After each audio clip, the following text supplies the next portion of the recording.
What is going on, everyone, and welcome back to another episode of the Sports Status Podcast with your host, Nate the Great, coming to you live for another episode. Got a lot to talk about today. Covered yesterday, talked a little bit about Russell Wilson and a little bit, but we didn't actually go over some NFL picks. And we're also should probably talk about Cade Cunningham because this is now the Detroit Pistons' 29th loss in a row. Well, 28th actually. I miscounted. Okay, might as well be the 29th. Joey Vatto hasn't signed with the new team, although expressing interest that he wants to play baseball again for the 18th year now. So got a lot that we wanted to cover, but I'm gonna go ahead and play some ads.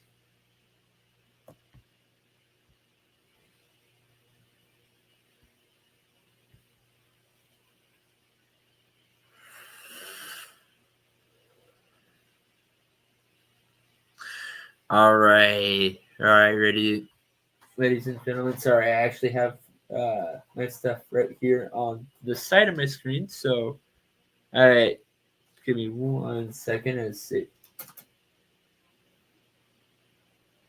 pulls up. Anyway, so I'm gonna go ahead and just actually talk about some of the picks that we going through. Some of the picks that I have.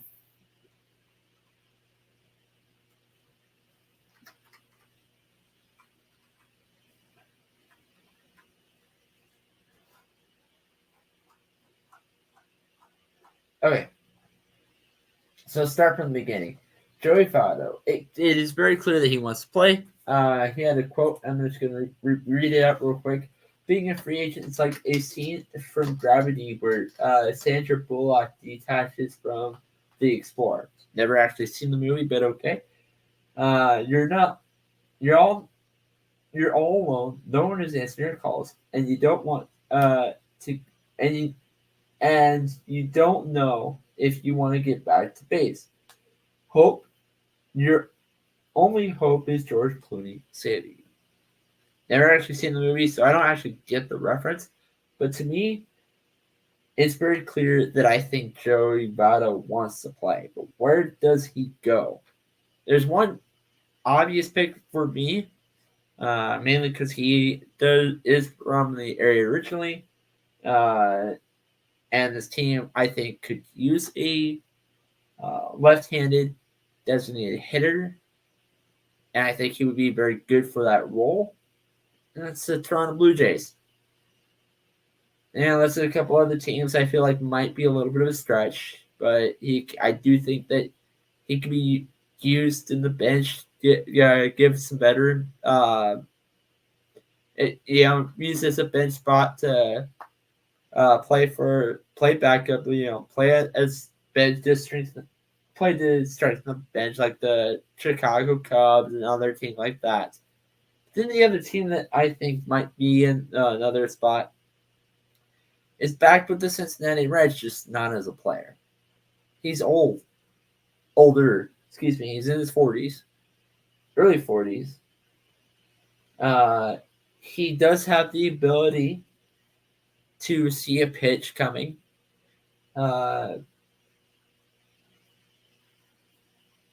He does have the ability to see a pitch coming, but he's not the player that he was.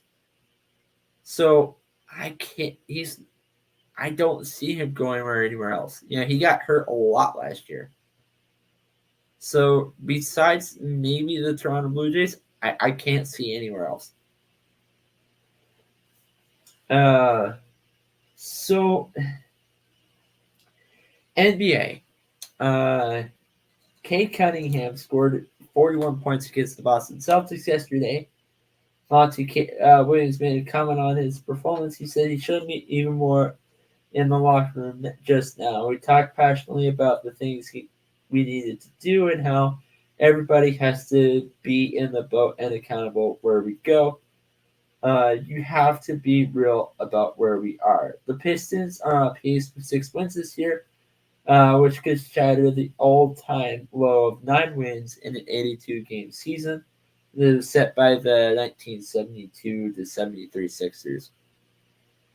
And this team is not good.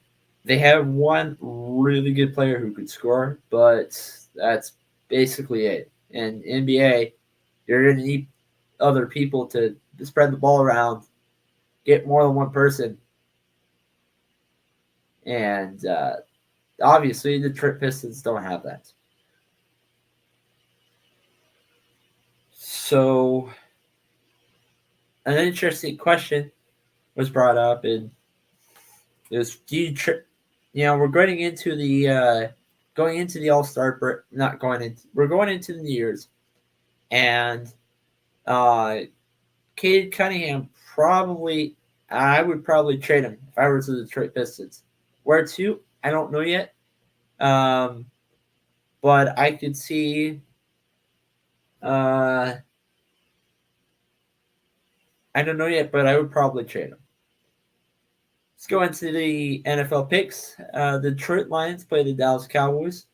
I don't really like narratives. I used to, but I don't really that much anymore.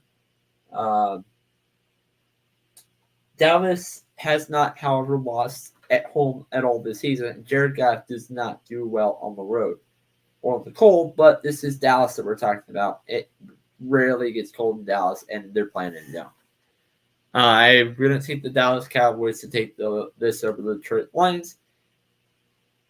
Houston.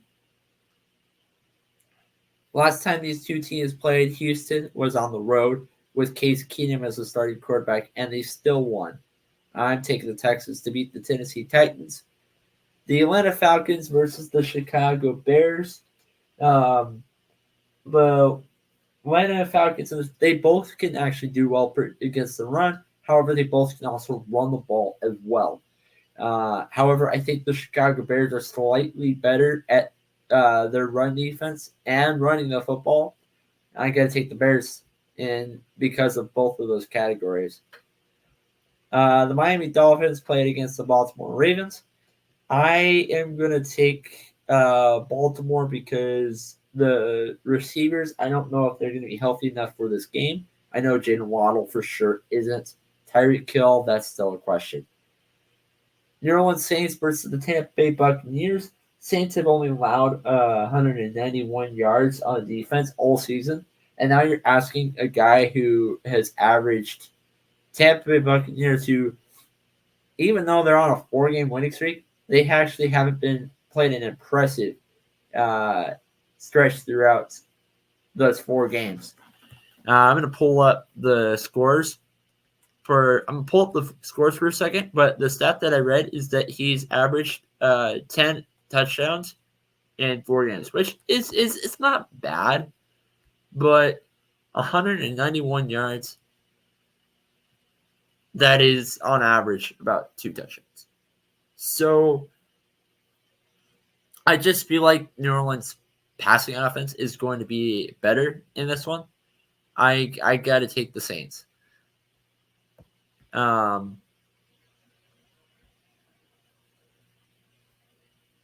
Yeah, Buccaneers. I got to take the Saints.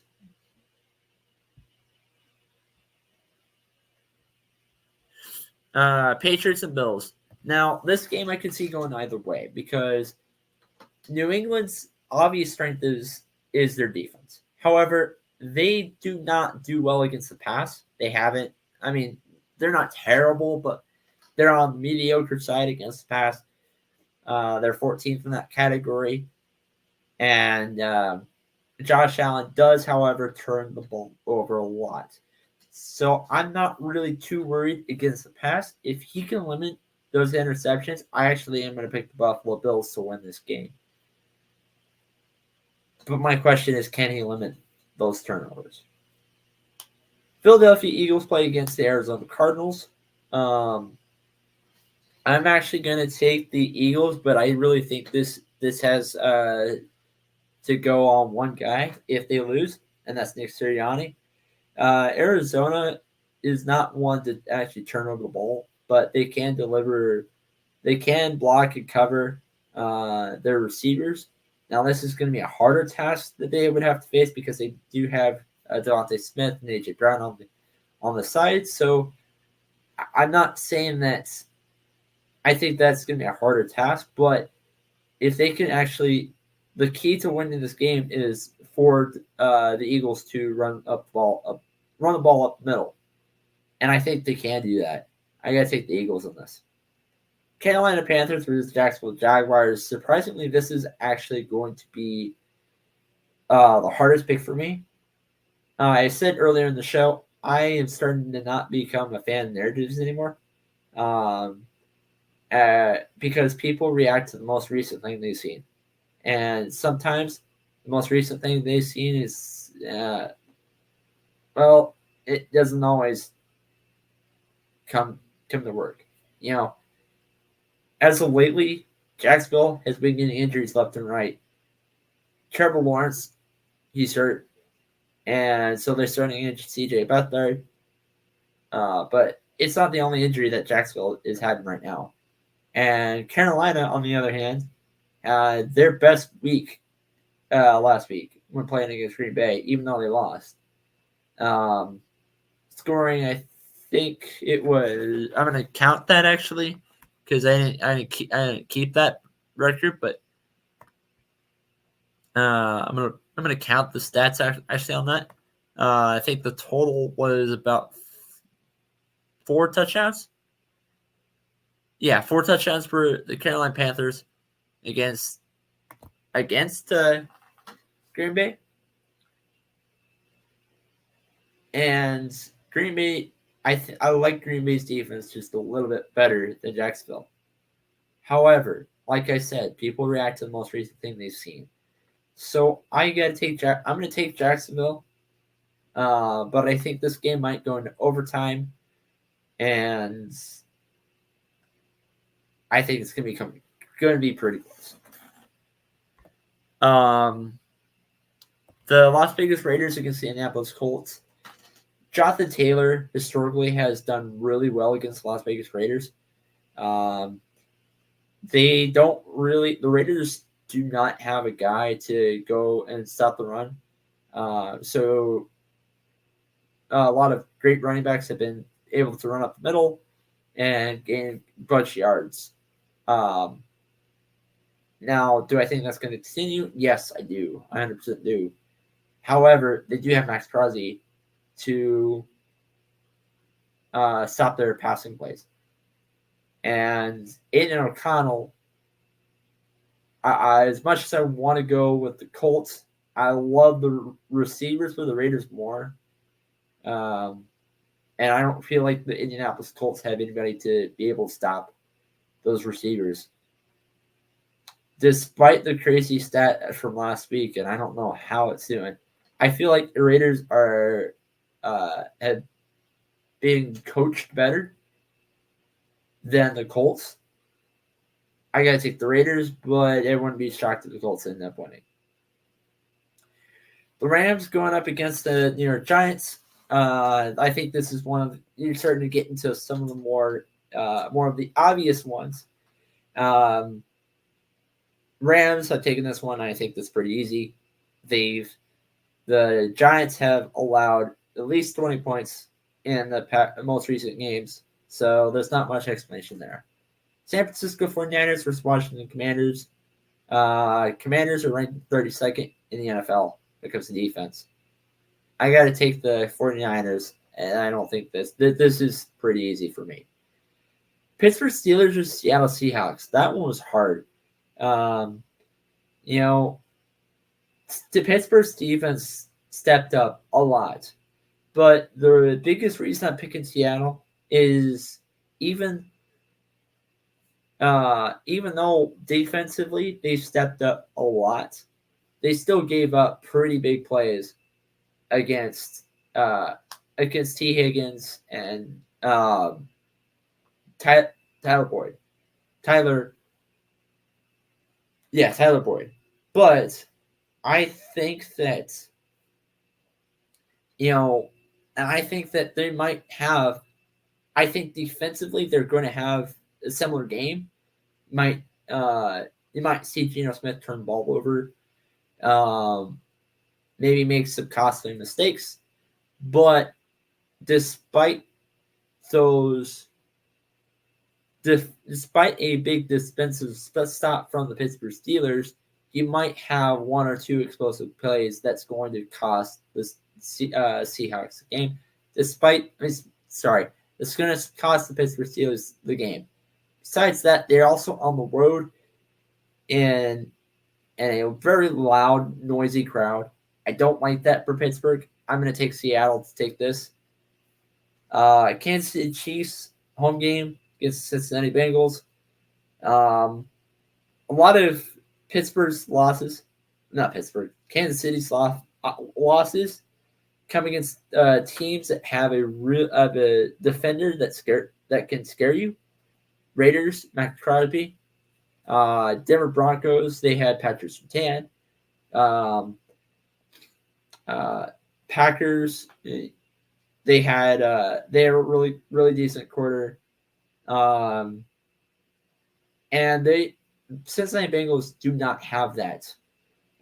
If the players, quarterback, receivers were healthier, I would actually give this to Cincinnati, but they're not. I'm going to give this to Kansas City. Broncos not starting Russell Wilson. If Russ is starting, or it doesn't matter if Russ is starting or Russ is not starting, it's a home game. Easton Stick has fumbled the football. He did pretty good about that, not fumbling the football in this last game, but I don't think that's going to continue. I don't think it's going to be as bad now that Brendan Staley is gone, but I do see a little bit of a turnover thing happening, and Denver does really good when it comes to capitalizing off those turnovers. I want to see how – I can't really judge quarterback play in this because I don't know how well Jared Stidham's going to do. But defensive presence alone, I got to go with the Broncos on this. Green Bay Packers versus Minnesota Vikings. I can judge quarterback play because Jaron Hall, he's my guy. Big BYU fan here. I'm glad he made it to the NFL. But Green Bay, he's going up against Green Bay. I could see Jaron Hall getting pressured. I don't think he's going to do well under pressure. And when Kirk Cousins got down, Jaron Hall was the quarterback for the Minnesota Vikings. It happened to be when Green Bay was starting. Even though Minnesota did get the win, they got the win. Don't get me wrong. Jaron Hall didn't score anything. Now they didn't. I think he can do well enough that I don't really see Minnesota turn the ball over as much. But I gotta take the Packers. I mean, Jaron Hall, sorry, BYU guy here. I gotta take the Packers on this. That basically concludes the show. Another episode of the Sports Status Podcast with you. Just doing a 20-minute episode tonight. See you guys right here. I don't know how often I'm going to be doing the shows just yet. You got to figure out my schedule. No. Peace. Whole sports all plays. Whole sports all plays. Whole sports all plays. 365, we're making up plays. You talking the game, get you to the days. We're high in the court, the dime in the lane. Variety topics living the same. All presentation, sports information. Hitting the airways, taking the nation. Sport all plays, they working your faces. Grace at the field, so tie the laces. Whole sports all plays.